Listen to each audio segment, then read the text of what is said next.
Olá, meus amigos e minhas amigas. Dentre os diversos assuntos sobre os quais falaremos hoje, iniciamos falando sobre ataques que podem ter implicações diretas para as negociações de cessar-fogo que estão sendo conduzidas por Trump.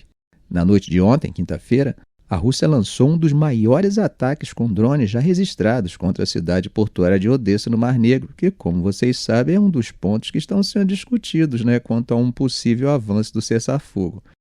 Segundo as autoridades ucranianas, 3 pessoas ficaram feridas e vários incêndios foram provocados na cidade. Esse ataque ocorreu no exato momento em que o presidente da República Tcheca, Petr Pavel, estava na cidade para uma visita oficial. Como temos visto, ele é um dos defensores mais ativos de Kiev dentro da União Europeia, e tem liderado o esforço europeu para fornecer mais de 1 milhão de projéteis de artilharia à Ucrânia. De acordo com o analista militar ucraniano Oleksandr Kovalenko, Moscou teria usado novas táticas nesse ataque, com drones descendo de grandes altitudes em alta velocidade, dificultando a ação das defesas aéreas. Kovalenko classificou o ataque como T contra a população civil. No total, a Força Aérea Ucraniana informou que 214 drones foram lançados contra a Ucrânia, sendo que 114 foram abatidos e outros 81 neutralizados por guerra eletrônica.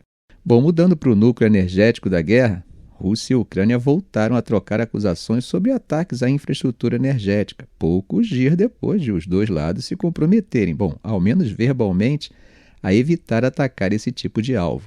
Hoje, sexta-feira, uma explosão destruiu uma importante estação de bombeamento e medição de gás em Sudza, na região russa de Kursk. Esse local já foi usado pela Gazprom para exportar gás via Ucrânia para a Europa e tinha sido recapturado recentemente por forças russas após semanas de combates intensos. Segundo Moscou, foi a Ucrânia que explodiu a estação, num ato de T já que Kiev nega qualquer envolvimento e afirma que o próprio exército russo bombardeou o local em uma provocação planejada. O Ministério da Defesa russo acusou diretamente os ucranianos, dizendo que o ataque foi parte de uma série de ações para sabotar as iniciativas de paz propostas por Trump. O comunicado russo afirmou que esse ato deve ser visto como parte de uma série recente de ataques à infraestrutura energética da Federação Russa, com o objetivo de desacreditar os esforços de paz do presidente dos Estados Unidos. Enquanto isso, uma explosão secundária atingiu um depósito de petróleo na região de Krasnodar, no sul da Rússia. Autoridades locais confirmaram que o incêndio, provocado por um ataque de drone ucraniano, acabou se espalhando e atingindo mais de 10 mil metros quadrados, dobrando a área do fogo inicial. 2 bombeiros acabaram ficando feridos e foram detectados níveis tóxicos de benzeno no ar. Bom, gente, como vocês sabem, as negociações de paz lideradas pelos Estados Unidos têm buscado inicialmente um acordo limitado de cessar-fogo, com foco na paralisação de ataques a instalações energéticas. Tanto Moscou quanto Kiev aceitaram verbalmente essa trégua restrita, mas um cessar-fogo mais amplo de 30 dias foi rejeitado por Putin. Delegações dos Estados Unidos, Rússia e Ucrânia devem se reunir em breve na Arábia Saudita para discutir os detalhes dessa proposta, o que, convenhamos, será difícil diante dessa nova onda de ataques e acusações. Esses episódios revelam que, mesmo com conversas diplomáticas em andamento, o campo de batalha continua altamente volátil e a confiança entre as partes ainda é praticamente inexistente. Enquanto os Estados Unidos tentam encerrar a guerra, os dois lados seguem testando limites e jogando a culpa um no outro, cada um apresentando a retórica de que o outro é o responsável por sabotar os avanços diplomáticos. Enquanto isso, na diplomacia, Zelensky falou diretamente ao Conselho Europeu em Bruxelas e deixou um recado claro. Com Trump sinalizando afastamento dos compromissos com Kiev, a Europa precisa assumir uma responsabilidade ainda maior. Segundo Zelensky, é fundamental que o apoio dos parceiros da Ucrânia não diminua, mas continue e cresça. E ele foi além, dizendo que a Europa deve estar à mesa quando se discute a sua própria segurança. Claro que ele está fazendo uma alusão àquele comunicado de Putin de que havia acordado com Trump um modelo bilateral de negociação, Os líderes europeus, como era de se esperar, concordaram em aumentar a pressão sobre Moscou. Novas sanções estão sobre a mesa, mas o problema é como implementá-las. Como comentamos no vídeo de ontem, as divergências internas continuam, Países com economias mais frágeis ou preocupações internas diferentes acabam resistindo a medidas que poderiam ter impactos fiscais ou sociais mais duros. E mesmo a relação geográfica também contribui, como é o caso da Espanha e da Itália, que tem seu foco de preocupação muito mais centrado nos conflitos no sul, que podem ter consequências mais drásticas nos movimentos migratórios. Essas divisões, gente, também aparecem em como financiar o rearmamento europeu. A Comissão Europeia apresentou recentemente um plano de 150 bilhões de euros em empréstimos para investimentos em defesa, mas ainda há muitas incertezas. Quem vai usar esses fundos? O que será realmente considerado como investimento em defesa? E como ficam os limites de endividamento? Aliás, a União Europeia ainda está dividida sobre como pagar as dívidas acumuladas durante a pandemia. Então não é surpresa que haja tensão sobre como financiar o rearmamento agora. Do lado britânico, Keir Starmer também participou de reuniões com planejadores militares ocidentais perto de Londres. A novidade aqui foi um recuo, tá? Ele descartou a ideia de enviar tropas terrestres para a Ucrânia. Em vez disso, sugeriu que a contribuição militar viria pelo mar e pelo ar, em apoio às forças ucranianas. Bom, será que esse recuo, pelo menos aparente, tem a ver com o reposicionamento de seu parceiro histórico do outro lado do Atlântico? Bom, isso mostra uma tendência mais pragmática entre os aliados ocidentais, né? Apoiar sim, mas evitar compromissos que possam levar a confrontos diretos com Moscou. Mesmo com a reunião dessa semana sendo descrita como mais silenciosa do que a cúpula anterior, aquela em que os líderes europeus aprovaram um plano ambicioso de 800 bilhões de euros para reforçar o setor de defesa. Os temas tratados agora mostram como a política externa europeia mudou de rumo nos últimos 2 anos. A guerra na Ucrânia colocou a defesa no centro da pauta europeia como nunca antes, desde o fim da Guerra Fria. O desafio agora é equilibrar a necessidade de agir com a realidade fiscal de cada país. A proposta de enviar bilhões em ajuda militar imediata foi rebaixada e agora o tema principal é o envio de munições. Fica evidente que, mesmo com o discurso político de unidade, na prática há um impasse sobre como e quanto gastar. E é claro que Zelensky sabe que, com os Estados Unidos dando sinais de afastamento e Trump pressionando por um acordo de paz que envolva concessões, a sobrevivência do esforço de guerra ucraniano passa diretamente por Bruxelas.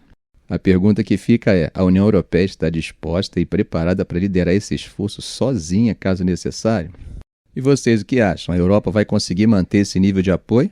Os líderes europeus vão superar essas divisões internas a tempo? Comentem aí, gente, eu quero ouvir a opinião de vocês sobre isso. Bom, meus amigos, agora vamos dar um pulinho ali no nordeste da África, né? Mais especificamente no Sudão. É que a guerra civil teve mais um capítulo com forte peso simbólico pelo fato de que o exército sudanês retomou o palácio presidencial na capital Khartoum.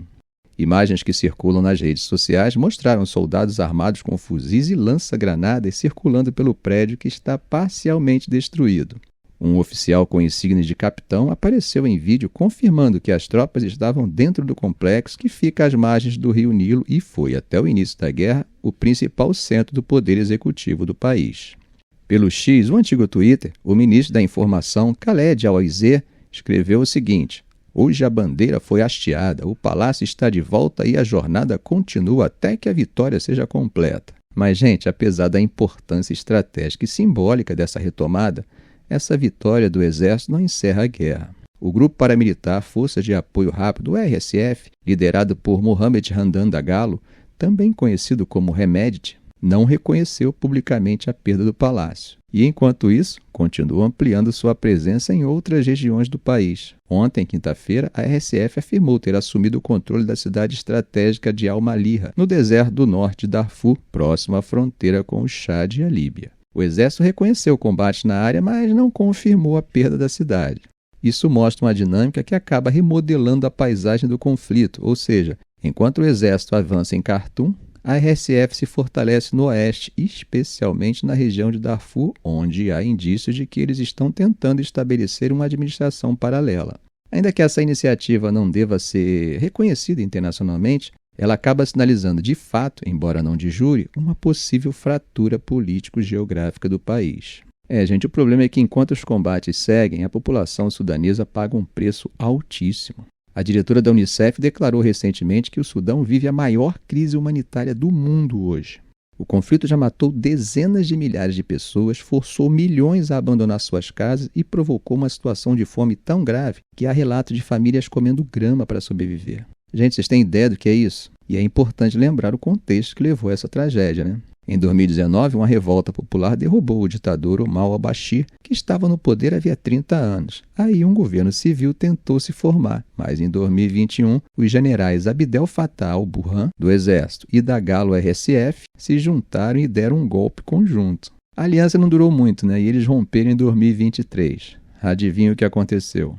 Os dois entraram em guerra aberta pelo controle do país. Bom, desde lá, gente, os dois lados têm sido acusados de violação de direitos humanos, incluindo massacres, estupros e limpeza étnica. Eles também têm sido acusados de genocídio, mas, como é de costume, os dois lados negam.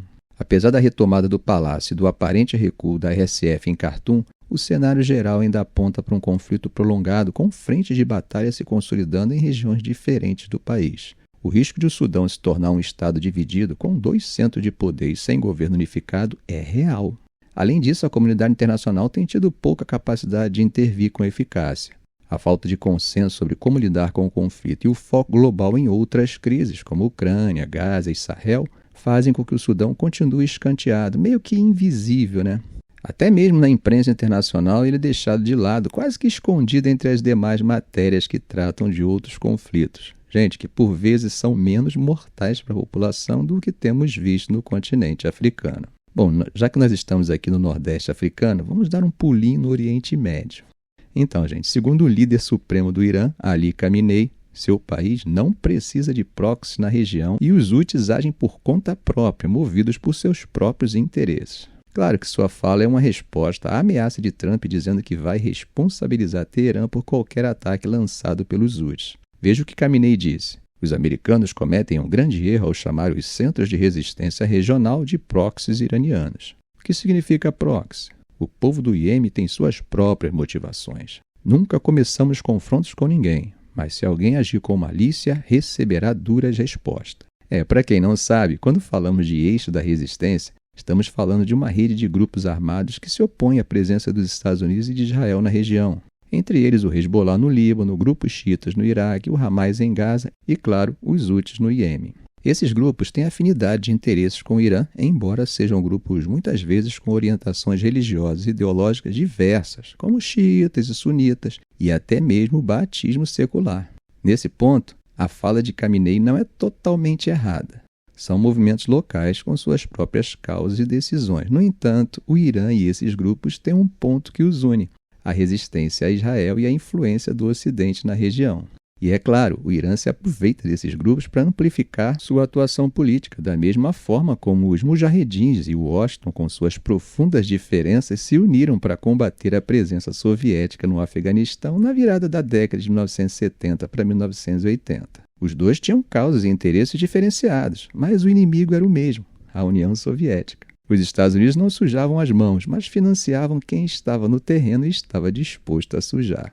No caso específico dos Houthis, especialistas em Iêmen apontam que, embora haja apoio iraniano claro, o grupo tem raízes locais fortes e uma motivação centrada nas dinâmicas internas do Iêmen, especialmente o combate à influência saudita e o controle político de Sanaa e do norte do país. Mas aqui vale lembrar que os Estados Unidos designaram os Houthis como o grupo T em janeiro de 2021, sob o governo Trump. Depois eles revogaram a designação sob o governo Biden e voltaram a designá-los como T globais, especialmente designados em 2024, após os ataques a navios no Mar Vermelho.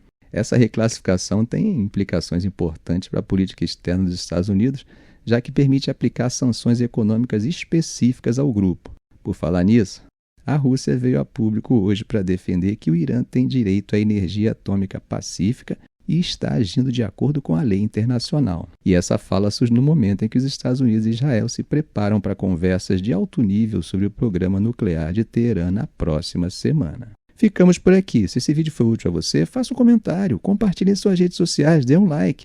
E é claro, se ainda não for inscrito, inscreva-se no canal e ative o sininho para não perder os próximos vídeos. Ok, gente? Um grande abraço do professor Arão Alves.